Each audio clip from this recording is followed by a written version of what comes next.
Hello guys, welcome back to my channel. তো বন্ধুরা, এই মুহূর্তে যেতে চলেছি কলকাতা মেট্রো গলিতে একটি ড্রোন কেনার উদ্দেশ্যে, যেটা DJI মিনি 4K। তো অনেক দিনের স্বপ্ন একটি DJI মিনি 4K ড্রোন নেব। তো এখন রয়েছে অলরেডি বায়পুর বাইপাস। আজকের অনেকটা গরম পড়েছে, কিন্তু গাড়ির মধ্যে আছি বলে অতটা বুঝতে পারছি না, কিন্তু বাইরে বেরোলে হয়তো হালটা আমাদের খারাপ হতে পারে। বাইরে ভিউ দেখতে দেখতে আমরা পাটুলিতে পৌঁছে গেলাম।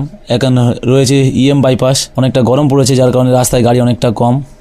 মা ফ্লাইওভার অলরেডি চলে এসেছি, আর কিছুক্ষণের মধ্যে আমরা পৌঁছে যাবো মেট্রোগলিতে। দেখতে পাচ্ছেন অলরেডি পার্ক স্ট্রিট পৌঁছে গেলাম। অনেকটা গরম হচ্ছিল, যার কারণে একটু পুদিনার জুস খেয়ে নিলাম, শরীরটা ঠান্ডা হয়ে গেল।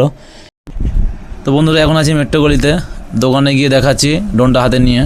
তো বন্ধুরা, ফাইনালি স্বপ্নের বাজ পাখিটি হাতে পেয়ে গেলাম। অনেক দিনের আশা ছিল একটি DJI ড্রোন কেনার, সেই স্বপ্নটি আমার পূরণ হলো। ড্রোনটি হাতে পেয়ে আজকে খুবই ভালো লাগছে। বন্ধুরা, যে দোকান থেকে ড্রোনটি নিচ্ছি, দোকানদারটি খুব ভালো, খুব সুন্দরভাবে ড্রোনটি আমাকে দেখাচ্ছে। তো বন্ধুরা, আপনারা সাপোর্ট না করলে হয়তো ড্রোনটি কিনতে পারতাম না। আপনারা সাপোর্ট করেছেন বলে আজকে ড্রোনটি আমি নিতে পারলাম। বন্ধুরা, ড্রোনটি নেওয়ার প্রধান উদ্দেশ্য হচ্ছে প্রত্যেক মাঠের ঘোড়া দৌড় আমাদের পাখির চোখে দেখানোর, যার কারণে এই ড্রোনটি আমি নিলাম। তো বন্ধুরা, ড্রোনটি কেনা শেষ, এখন যাচ্ছি বাড়ি গিয়ে টোটাল ড্রোনটি আনবক্সিং করে কি পেয়েছি আপনাদেরকে দেখাবো, এবং কেমন ভিডিও কোয়ালিটি আছে সেটাও আপনাদেরকে দেখাবো।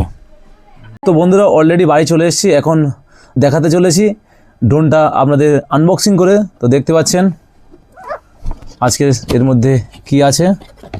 পেয়ে গেলাম একটি ব্যাগ, দেখা যাক আজকে ব্যাগের মধ্যে কি আছে। চেনটা খুললাম,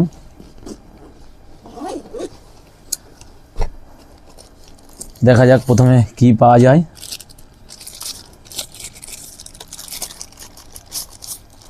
দেখতে পাচ্ছেন এটা ব্যাটারি মনে হয়, হ্যাঁ ব্যাটারি পেয়েছি। চার্জ নেই, চার্জে দিতে হবে, চলো দেখে নেওয়া যাক।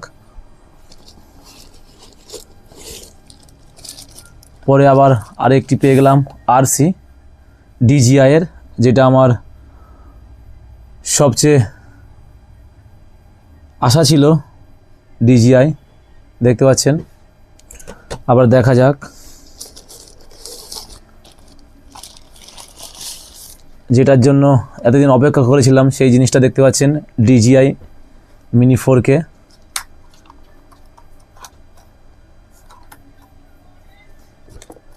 দেখতে পাচ্ছেন